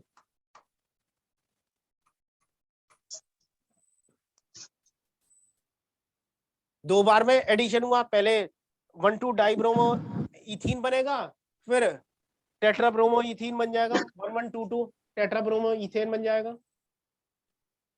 Yes sir. दोनों यहाँ ब्रोमीन पर सर एंटी होंगे बच्चे इसमें एंटी का केस ही नहीं आएगा ना। मतलब एक ही तरफ से जोड़ेंगे क्या दोनों? मतलब बच्चे दोनों ये वाला मॉलिक्यूल जो है एल्काइन जो है, ये एल्काइन कैसी है? SP। लीनियर होता है ना। Yes sir. तो लीनियर में तो कुछ हो ही नहीं सकता। लीनियर में सिस और एंटी कुछ हो सकता है, सिन और एंटी हो सकता, पता चलेगा? No sir. तो पता नहीं चलेगा, होगा तो अप्रोच वही, लेकिन पता नहीं चलेगा। तो जिसमें पता नहीं चलेगा उसके बारे में बात ही नहीं करनी है। Okay sir. मछली पानी में तैरती है, पानी पीती है नहीं पीती है? पीती होगी सर। पीती होगी सर। पीती होगी, क्या पता सर। क्या पता। सर पीती है। अच्छा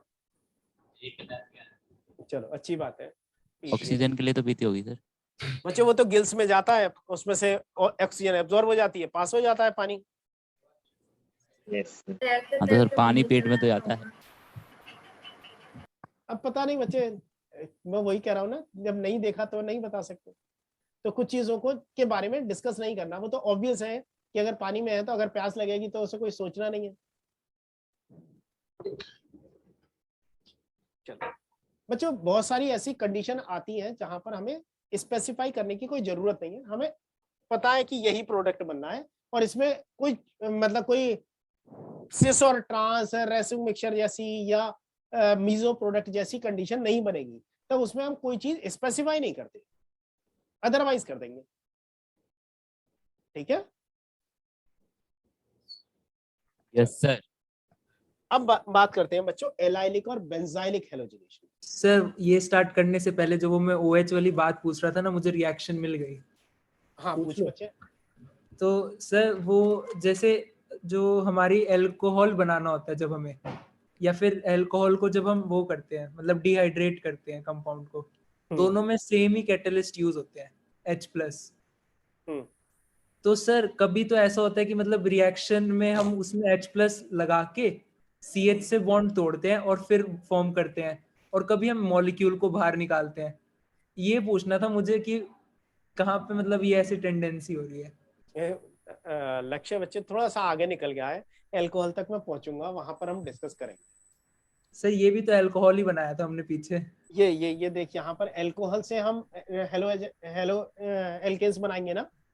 ठीक है सर, वहाँ डिस्कस करने हैं। वहाँ डिस्कस करें। सर CCl4 सर कैटलिस्ट है। CCl4 बच्चे सॉल्वेंट है। तो सर उसको ही क्यों लिया मेनली? क्या बच्चे? सर मेनली उसको क्यों लिया गया है, मतलब सॉल्वेंट में? सॉल्वेंट क्यों लिया गया है? हाँ सर। अच्छा बच्चों, दो तरह के हम सॉल्वेंट लेते हैं, एक पोलर प्रोटिक सॉल्वेंट। बच्चों सॉल्वेंट के बारे में आपने नेचर पढ़ी है या नहीं? देखना सॉल्वेंट होते क्या है बच्चों? जिनकी quantity major part of solution which dissolve solute, which dissolve solute।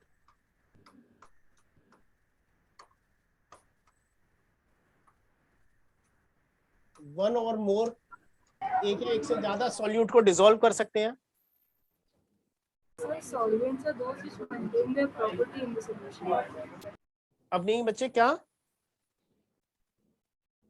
solvents are those which contain their property in the solution। अच्छा, अभी बच्चों वहां पर भी आऊंगा मैं।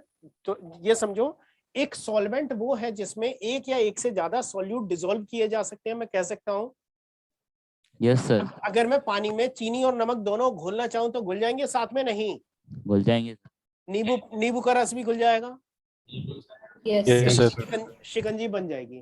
तो बच्चों शिकंजी में हर जगह कंसंट्रेशन यूनिफॉर्म होगी। Yes sir. अच्छा, अब बच्चों मैंने काम क्या किया, मेरे पास AgNO3 है और NaCl है। क्या ये आपस में रिएक्ट कर सकते हैं या नहीं?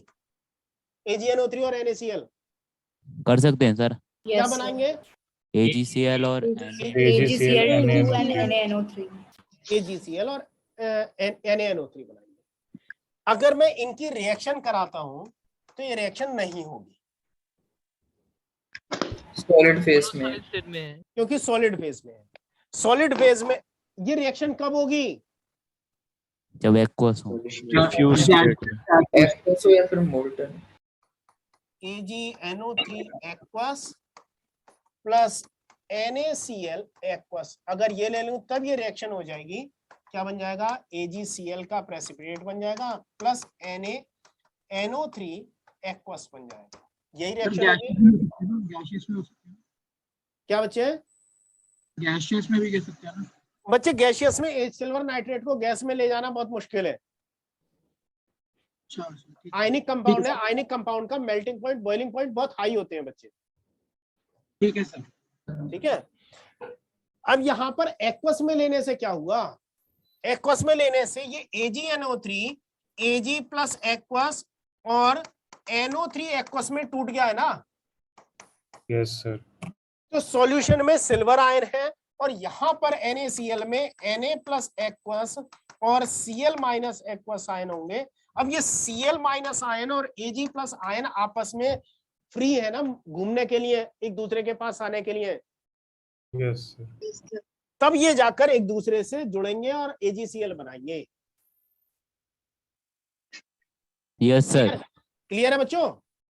Yes sir. तो सॉल्वेंट क्या कर रहा है? मॉलिक्यूल को मोबिलिटी प्रोवाइड कर रहा है ना, सॉल्यूट के मॉलिक्यूल्स को। Yes sir. तो सॉल्वेंट हम किस लिए ले रहे हैं रिएक्शन में? कि जो सॉल्यूट के मॉलिक्यूल हैं तैर कर एक दूसरे के पास आ सके। क्लियर है बच्चों? Yes sir. अब दूसरी चीज समझना, यहां पर मैं एक चीज और कह रहा हूं।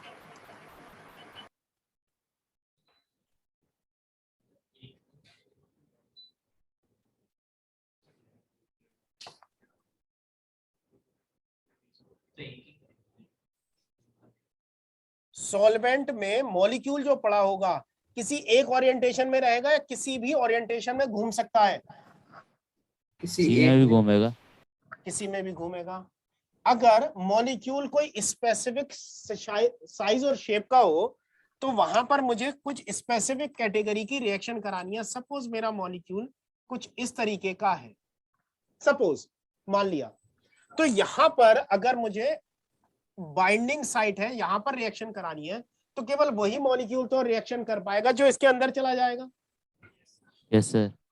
अब मैंने इसे सॉल्वेंट में डाल दिया और सॉल्वेंट में कुछ इस तरह के पार्टिकल्स प्रेजेंट हैं जो यहाँ पर जाकर चिपक सकते हैं, तो सॉल्वेंट में इसके पहुंचने की प्रोबेबिलिटी ज्यादा होगी या कम हो जाएगी? सर ज्यादा हो जाएगी।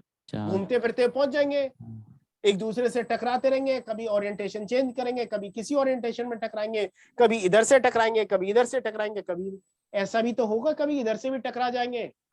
हाँ और सर। जैसे ही इधर से टकराएंगे रिएक्शन कर लेंगे। तो सॉल्वेंट क्या कर रहा है? हमारे रिएक्शन को कराने के लिए क्या फैसिलिटी प्रोवाइड कर रहा है? मोबिलिटी मोबिलिटी प्रोवाइड कर रहा है, आसानी से मॉलिक्यूल रिएक्ट कर सकते हैं। ठीक है। अब तो हमारे पास सॉल्वेंट अब दो तरह के होते हैं, एक होते हैं पोलर सॉल्वेंट और दूसरे होते हैं नॉन पोलर सॉल्वेंट। एक पोलर और दूसरे नॉन पोलर। बच्चों लाइक डिसॉल्व लाइक सुना है आपने? Yes sir. बच्चों अगर हम घर में, आपके घर में जो खाना बनता है उसके लिए रिफाइंड ऑयल या देसी घी यूज होता है ना? सरसों का तेल। हाँ, सरसों का तेल, रिफाइंड ऑयल, मींस कोई ऑयल या घी यूज होता है ना? Yes sir. Yes sir. जो भी आपका घर में तेल यूज होता है उसमें पानी मिला देना, ज्यादा हो जाएगा, खराब हो जाएगा। नहीं सर, नहीं मिलेगा, मिक्स नहीं होगा। वो ऑयल तैरता रहेगा। ऑयल तैरता रहेगा। क्यों? क्योंकि वो उनकी प्रॉपर्टी कैसी है, एक ऑर्गेनिक सॉल्वेंट है, दूसरा वाटर सॉल्वेंट है, और दोनों की प्रॉपर्टी डिफरेंट है, मिलते नहीं है, मिक्स नहीं हो सकते। Yes sir. अच्छा, क्या ये हो सकता है बच्चों मैं पेट्रोल में पानी मिला दूं? तभी कहते हैं कि पेट्रोल से जो आग लगी उसे पानी से नहीं बुझाना चाहिए। अरे यार वो कारण दूसरा है, उसके बारे में मत पहुंच। सर एमएससी मिल रहा है दोनों। कि दोनों इमिसिबल है। क्यों? क्योंकि जो पेट्रोल है डेंसिटी डिफरेंट है। अरे बच्चे डेंसिटी तो दूसरा फैक्टर है, डेंसिटी अलग होने के बाद भी मिल जाती है। बच्चों एक बात बताओ, आप लोग शहद देखते हो ना, शहद की डेंसिटी तो बहुत हाई होती है, अगर पानी में डाल दे वो नीचे बैठ जाएगा। लेकिन वो मिल जाते हैं ना कुछ समय के बाद। Yes sir. डेंसिटी अलग होने का मतलब ये नहीं है, डेंसिटी अलग होने का मतलब कौन तैरेगा कौन सिंक हो जाएगा ये है। लेकिन अगर सेम प्रॉपर्टी नहीं होगी तो डिसॉल्व नहीं होगा। तो जो पेट्रोल है, पेट्रोल, ऑयल, एडिबल ऑयल, ये सब क्या है? नॉन पोलर सॉल्वेंट की कैटेगरी में आते हैं। और कौन सा है? कार्बन टेट्राक्लोराइड, बेंजीन, हेक्सेन, ये सब क्या है बच्चों? नॉन पोलर सॉल्वेंट है। ठीक है। Yes sir. अच्छा, अब जो पोलर सॉल्वेंट है, पोलर सॉल्वेंट में क्या होगा? डाइपोल बन जाएगा, एक तरफ नेगेटिव पोल होगा, दूसरी तरफ पॉजिटिव पोल होगा। पानी। Yes sir. तो ये पोलर सॉल्वेंट बच्चों दो तरह के होते हैं, एक होते हैं प्रोटिक और दूसरे होते हैं एप्रोटिक। प्रोटिक वो होते हैं जो क्या देते हैं? Proton, H+ ion. H+। जो H+ आयन प्रोवाइड करें, फर्निश करें, उनको पोलर प्रोटिक सॉल्वेंट कहते हैं। और जो H+ आयन नहीं देते वो क्या कहलाएंगे? Polar aprotic solvent. Clear? Yes sir. अच्छा, एग्जाम्पल इसके पोलर प्रोटिक सॉल्वेंट के क्या है? H2O, CH3OH, C2H5OH, CH3COOH, ये सब क्या है? Polar protic solvent. लेकिन अगर मैं एप्रोटिक सॉल्वेंट की बात करता हूं, DMSO, THF, एसीटोनाइट्राइल, एसीटोनाइट्राइल भी कैसा है बच्चों? एप्रोटिक सॉल्वेंट है। सर डीएमएसओ क्या है? एसीटोन, ये चारों क्या है डाइमेथाइल बच्चों? सल्फोक्साइड। एप्रोटिक। ये चारों क्या है बच्चों? हमारे aprotic solvent. Sir DMS DMSO क्या बच्चे हैं? सर DMSO एंड THF क्या है? DMSO, THF क्या है बच्चों? DMSO जो होता है, टेट्राहाइड्रोफ्लोरान। बिल्कुल बच्चे, डाई मिथाइल सल्फोक्साइड होता है, ऐसा स्ट्रक्चर होता है बच्चों। एस डबल बॉन्ड हो CH3 एसीटोन जैसा होता है, लेकिन उसमें कार्बन की जगह सल्फर होता है सेंटर में। THF होता है टेट्रा हाइड्रो फ्यूरेन। ये क्या होता है बच्चों? फ्यूरेन 5 मेंबर रिंग होती है जिसमें एक ऑक्सीजन होता है, इसको हम THF बोलते हैं। एसीटोनाइट्राइल होता है बच्चों CH3C triple bond N। Acetone आप जानते हो। सर जो फ्यूरान होता है उसमें तो वो भी होती है ना, डबल बॉन्ड भी होता है ना बीच में। हाँ, तो ये 4 हाइड्रोजन आ गए ना, उन्होंने उसके डबल बॉन्ड को खत्म कर दिया, खा लिया। ठीक है सर, ठीक है सर। ठीक है, तो हमारे पास 3 तरह के सॉल्वेंट है, polar aprotic, polar protic, non polar या नॉन पोलर सॉल्वेंट। 3 तरह के सॉल्वेंट हो गए।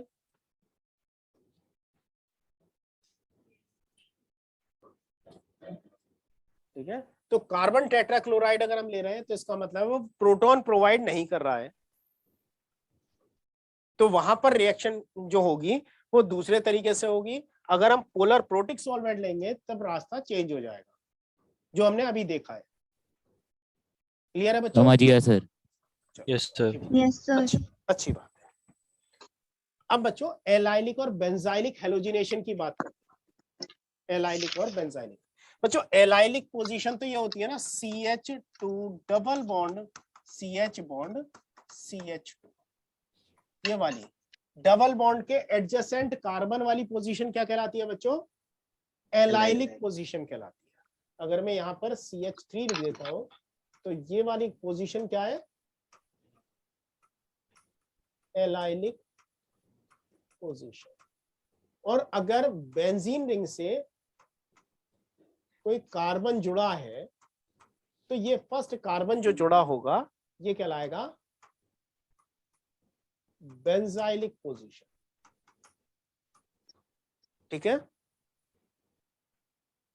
तो एलाइलिक पोजीशन पर या बेंजाइलिक पोजीशन, 2 पोजीशन में हम क्या कराना चाहते हैं? हेलोजिनेशन कराना। So please repeat benzylic position. बच्चे, बेंजीन रिंग से जुड़ा हुआ एक कार्बन है, उस कार्बन को हम कौन सी पोजीशन बोलते हैं? बेंजाइलिक पोजीशन कहते हैं। बेंजाइल ग्रुप पढ़ा था बच्चों? Yes sir. बस वही बेंजाइल वाला पोजीशन है। बेंजाइल वाले कार्बन को बेंजाइलिक कार्बन कहते हैं। क्लियर बच्चों? Yes sir. अच्छा, तो हमारे पास एलाइलिक और बेंजाइलिक पोजीशन है, इन पर मैं क्लोरीनेशन या ब्रोमिनेशन कराना चाहता हूं। क्या कराना चाह रहा हूं बच्चों? क्लोरीनेशन या ब्रोमिनेशन। बच्चों, क्लोरीनेशन या ब्रोमिनेशन के लिए अलग अलग रिएजेंट यूज करते हैं। सबसे पहला केस देखते हैं NBS का। NBS is N bromo succinimide. N bromo succinimide. IMIDE है बच्चों, सक्सिनिमाइड। कुछ बच्चे इसे गलती से सक्सिनामाइड बोलते हैं, that is not succinamide, this is succinimide. N bromosuccinimide क्या होता है बच्चों? बेंजीन रिंग, और बेंजीन रिंग से अगर 2 COOH ग्रुप जुड़े हों, बच्चों गलत कर रहा हूं मैं, एक सेकंड, तो थैलिक एसिड बना दिया मैंने।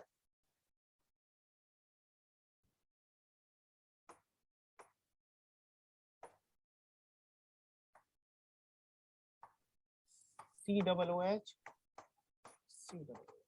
This is succinic acid. ये क्या है बच्चों? Succinic acid. अब यहां से मैंने OH हटाया, यहां से OH हटाया, और मेरे पास N H H और H NH3 था, तो ये OH इसके साथ चला गया, ये OH इसके साथ चला गया, क्या बन गया? C double bond O C double bond O NH। H2O निकाल दिया ना यहां से ये वाला, और यहां से भी H2O निकाल दिया, तो ये क्या बन गया, यहां पर CO के साथ क्या जुड़ा रह गया, NH। तो इसका नाम होता है बच्चों सक्सिनिमाइड।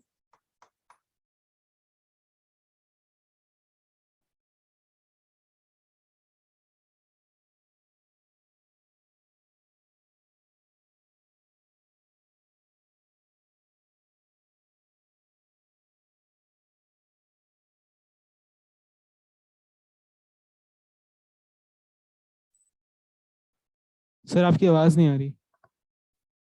सर आवाज नहीं आ रही सर।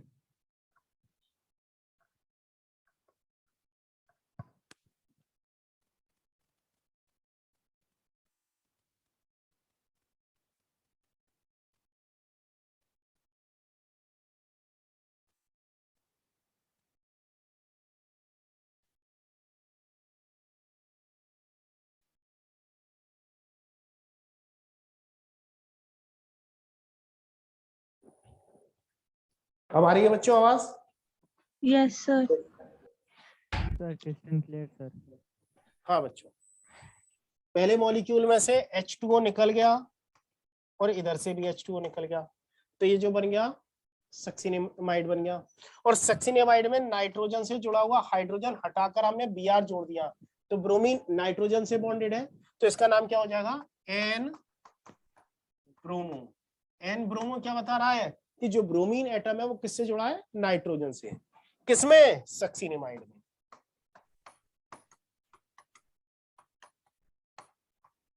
तो जुड़ा कैसे, कैसे जुड़ा बच्चे, इसमें ना हमने एक बेस डाला, बेस ने इसके प्रोटॉन को ले लिया, उसके पास Br2 लेकर गए, नाइट्रोजन के लोन पेयर ने ब्रोमीन पर अटैक किया, Br से जुड़ गया। ठीक है सर। ठीक है, तो यहां पर मैं ऐसे लिख सकता हूं NaNH2 और सेकंड में Br2, तो ये बन जाएगा। लेकिन बच्चों ये रिएक्शन याद करने की जरूरत नहीं है, धीरे धीरे आप लोगों को ये रिएक्शंस भी समझ में आने लगेंगी, याद हो जाएंगी। चलो समझ में आ गई इतनी बात। एन ब्रोमो सक्सिनिमाइड क्या है? Yes sir. क्या बच्चे? Yes sir. तो कैसे निकला था? वो कैसे निकला था, देखो COOH है ना ये। COOH को हम क्या बोलते हैं, क्या कौन सा ग्रुप कहलाता है ये? Carboxylic acid.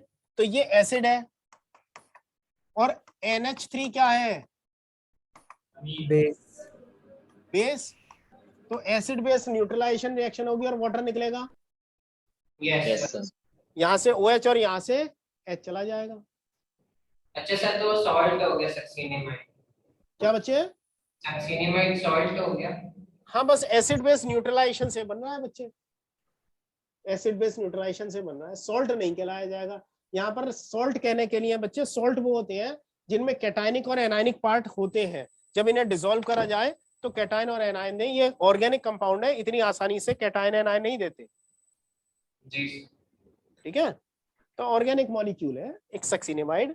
सक्सिनिमाइड में हमने H हटाकर Br जोड़ दिया, तो ये क्या बना ले रहा है, एन ब्रोमो सक्सिनिमाइड। तो NBS जो है, NBS का काम क्या है बच्चों, काम क्या है इसका? एलाइलिक पोजीशन पे यूज्ड फॉर एलाइलिक और बेंजाइलिक ब्रोमिनेशन। किस काम के लिए यूज कर रहे हैं बच्चों, एलाइलिक या बेंजाइलिक पोजीशन पर ब्रोमिनेशन के लिए इसको यूज कर रहे हैं। क्लियर? Yes sir. अच्छा, अब कैसे यूज करेंगे? अगर मेरे पास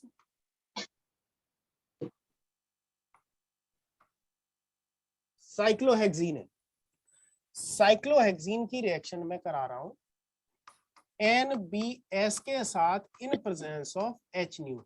NBS के साथ रिएक्शन किसकी प्रेजेंस में होती है बच्चों? Light you light. तो मैकेनिज्म कौन सी होगी? Free radical. Free radical. तो एलाइलिक पोजीशन कौन सी है इसमें? सर ऊपर नीचे की दो है सर, एक ऊपर भी एक नीचे भी। या तो ये वाली पोजीशन एलाइलिक कहलाएगी या ये वाली पोजीशन एलाइलिक कहलाएगी, यही तो कहलाएंगे। तो क्या मिलेगा? नीचे जुड़ जाए या ऊपर जुड़ जाए एक ही बात है, ठीक है? Yes sir. अच्छा, इसका आईयूपैक नेम बता सकते हो? Yes sir. हाँ, 3 bromo cyclo 3 bromo cyclohexene. Very good. तो एनबीएस का यूज ये हो गया। अगर मेरे पास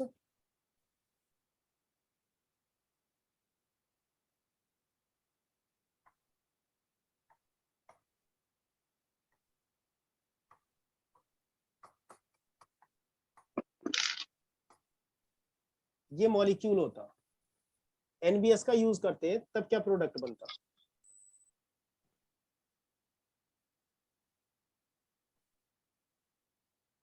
ब्रोमिनेशन हो जाता, या तो नीचे वाले पे होता है या ऊपर वाले पे होता है। तो यहाँ पर 2 तरह के प्रोडक्ट बन सकते थे, 1 ब्रोमो या फिर 4 ब्रोमो पेंटेन।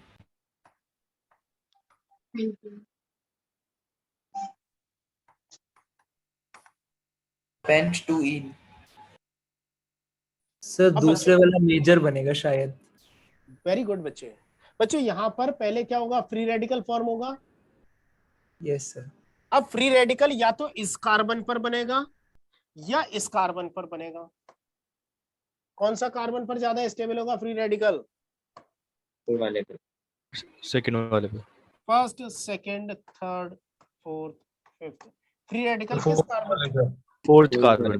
फोर्थ कार्बन पर। तो ब्रोमिनेशन इस पर ज्यादा होने के चांसेस हैं, तो ये मेजर हो जाएगा और ये माइनर हो जाएगा। क्लियर है बच्चों सभी को या नहीं?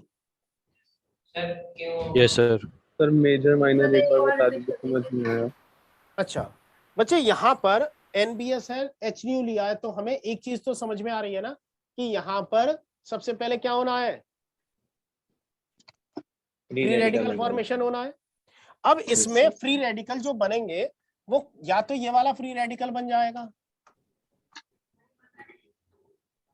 या फिर ये वाला फ्री रेडिकल बन जाएगा। अब इस फ्री रेडिकल की डिग्री क्या है? इसकी इसकी 1 डिग्री एलाइल फ्री रेडिकल है या नहीं? Yes sir. और ये 2 डिग्री एलाइल है। कौन सा ज्यादा स्टेबल होगा बच्चों? 2 डिग्री एलाइल मोर स्टेबल। तो बीआर रेडिकल किस पे जुड़ने के चांसेस ज्यादा होंगे? 2 डिग्री। सर फर्स्ट वाले केस में ऊपर बीआर क्यों नहीं अटैच किया? बच्चे वो कोई फर्क नहीं पड़ता,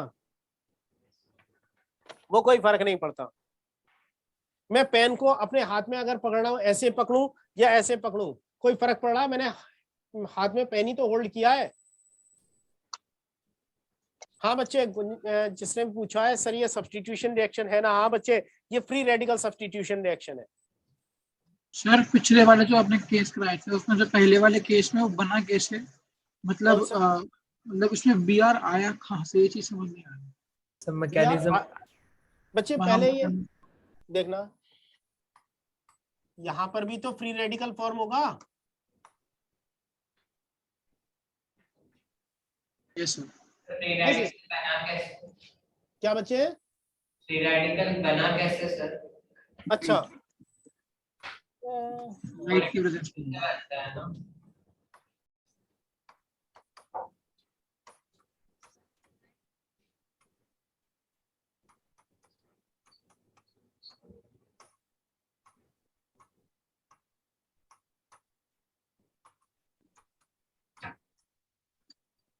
ये बनेगा पहले, नाइट्रोजन ब्रोमीन बॉन्ड वीक है, टूट जाएगा। अब ये इसमें से ये वाला मॉलिक्यूल क्या करेगा? इसमें से एक प्रोटॉन खींच लेगा, एच रेडिकल, सॉरी प्रोटॉन कह रहा हूं, एच रेडिकल खींच लेगा। यहां से यहाँ जो हाइड्रोजन है वो इसने खींच लिया, इसने क्या बना लिया?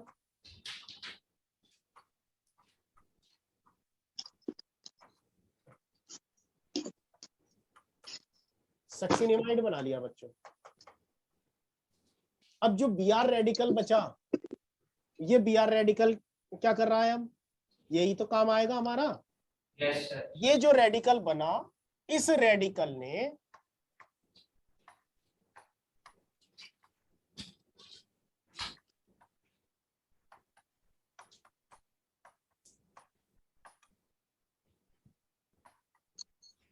इससे एक Br रेडिकल छीन लिया और ये फिर रेडिकल क्रिएट कर दिया। तो पहले चेन इनिशिएशन फिर चेन प्रोपगेशन, ये स्टेप चलती है। Yes sir. ये वाला काम होगा। समझ में आ गया? Yes sir sir. repeat last line. बच्चे ये वाली लाइन, Yes sir. बच्चे यहाँ पर ये वाला रेडिकल है, इसे कुछ तो चाहिए ना अपने आप को सेटिस्फाई करने के लिए। Yes sir. इसने फिर से NBS से एक ब्रोमीन रेडिकल खींच लिया। क्या बन गया? ये तो Br जुड़ जाएगा ना यहाँ पर। बच्चों मैं इस Yes, डायरेक्शन sir. में लिख देता हूँ, इस डायरेक्शन में लिख देता हूँ।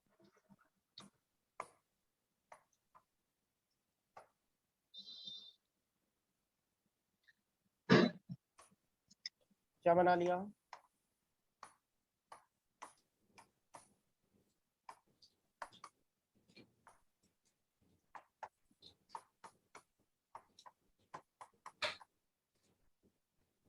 ये बना लिया। अब ये फिर क्या करेगा? एक ये नया रेडिकल बनाएगा, दूसरा क्या करेगा? NBS से फिर एक Br को छीन लेगा।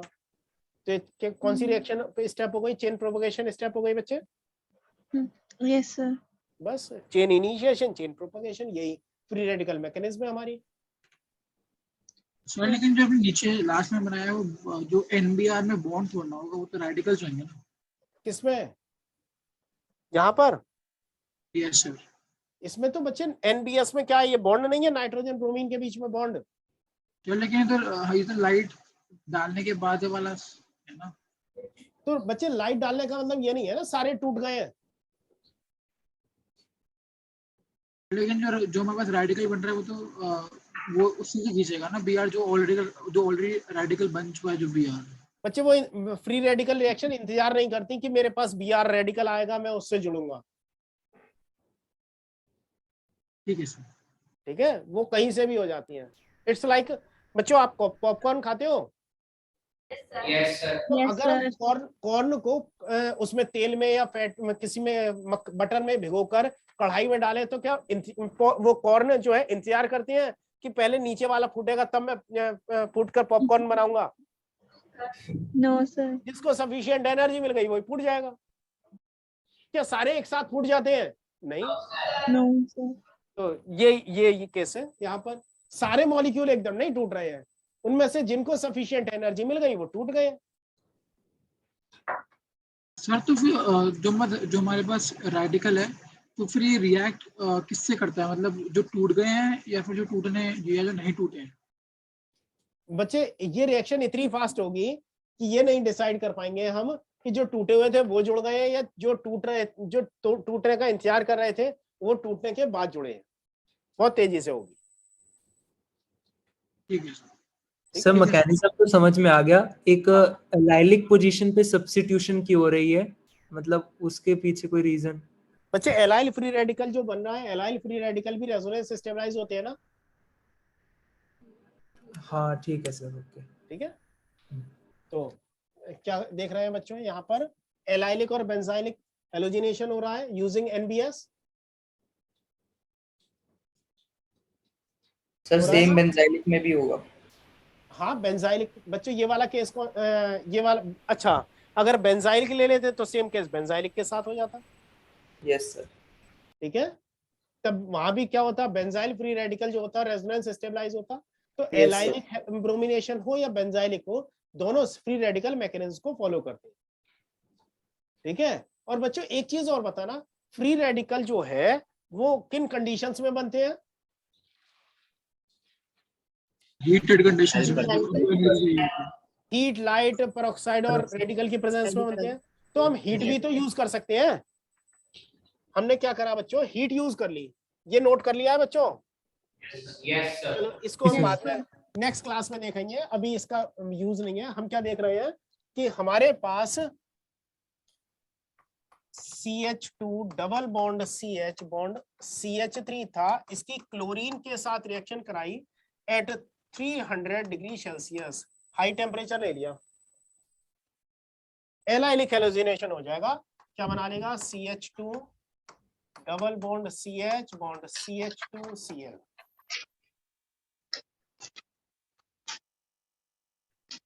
हम क्या ले रहे हैं बच्चों, हाई टेम्परेचर पर क्लोरीनेशन अगर हम करा रहे हैं तो कौन सा मैकेनिज्म को फॉलो कर रहा है, फ्री रेडिकल मैकेनिज्म को। और फ्री रेडिकल में कहा जा रहा है, ये सबसे स्टेबल फ्री रेडिकल कौन सा है, एलाइल फ्री रेडिकल, तो एलाइलिक सब्स्टिट्यूशन हो रहा है। क्लियर है बच्चों? Yes sir. प्लस HCl, यहाँ से H निकला, Cl रेडिकल बना लेगा। क्लियर है? Yes sir. बस सर इसमें अगर हाँ सर इसमें अगर Br2 और पेरोक्साइड दोनों के साथ करा दे तो क्या होगा? Br2 और पेरोक्साइड के साथ कराते बच्चे रिएक्शन थोड़ी बहुत हो जाएगी, लेकिन हमें कोई भी काम करना है तो हमें इकोनॉमिक मेथड चाहिए, सस्ता तरीका चाहिए, और दूसरा उसकी प्रोडक्ट यील्ड ज्यादा चाहिए, ज्यादा प्रोडक्ट मिलना चाहिए। हम चीजों को वेस्ट नहीं करना चाहते, इसलिए हम उस मेथड को यूज नहीं करते, क्योंकि वहां पर क्या हो जाएगा, वेस्टेज ज्यादा हो जाएगी। ठीक है, ठीक है। चलो बच्चों नेक्स्ट क्लास में कंटिन्यू करेंगे, तब तक खुश रहो, मस्त रहो, मजे करो, पढ़ाई करो। Doubt thank you sir. हो पूछो। Thank you sir. जीओसी का डाउट डायग्राम मस्त था। हाँ बच्चे, अरे इससे थोड़ा सा डाउट। हाँ बच्चे पूछो, क्या डाउट है? सर एक कंपाउंड रेडिकल स्टेबल क्यों होता है? क्या बच्चे? एलाइलिक पोजीशन पे रेडिकल स्टेबल क्यों होता है? एलाइलिक पोजीशन पर फ्री रेडिकल रेजोनेंस की वजह से स्टेबल होते हैं। ठीक है सर। सर प्रोपेनोइक एसिड जो होता है हाँ। वो एसिटिक एसिड से ज्यादा स्ट्रॉन्गर होता है? नहीं बच्चे, गैसियस फेज में लिखा हुआ है और वो सही दिया हुआ है। क्या बच्चे? Propionic acid, propanoic acid acetic acid से स्ट्रॉन्गर बताया हुआ है गैसियस फेज में। बच्चे एक चीज सोचो, प्रोपेनोइक एसिड में तो CH3 का प्लस आई इफेक्ट होगा ना? Yes sir. तो वो कार्बन आयन को क्या करेगा, स्टेबलाइज या डीस्टेबलाइज?